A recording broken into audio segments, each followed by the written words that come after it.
Альберт мәктәптә эшләп килүче Патриот клубына йөри. Биредә алган күнекмәләр булачак тормышта кирәк булачак дип саный ул. Хочу защищать родину. Илемне яклап хезмәт итәсем килә. Әтием дә армиядә булган. Мин аннан белештем. Анда бик әйбәт диде. Минем хезмәт итүемне, лайыклы солдат булуымны тели ул. Я отслужил достойно. Ә менә булары строй белән йөрү һәм җырлау смотрының мәктәп этабы җиңүчеләре.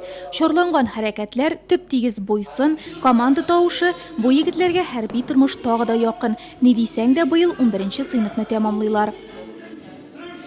Мне так понравился, как я встретили, особенно командир Габидуллин. Молодец, четко доложил, а ребята четко ответили на приветствие, на поздравления. Так что у вас прекрасное военное будущее. Шара кунаклары билгеләп үткәнчә Россия армиясына барырга куркырга түгел, ул үзенең көчле булуын раслады. Ватанны яклаучы дигән исемне йөртүе генә дә нинди дәрәҗә.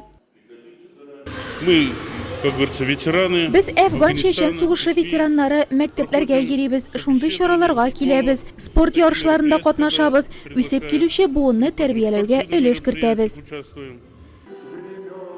Шара кунакларны да, аны күзәтеп утыручы укучыларны да битараф калдырмады. Россия кораллы көчләренең гимнына әйләнгән офицерлар җырын аягүрә басып, тулы бер зал белән бергә җырлаулары үз илләре белән горурлану хисен тагы да арттыргандыр мөгаен.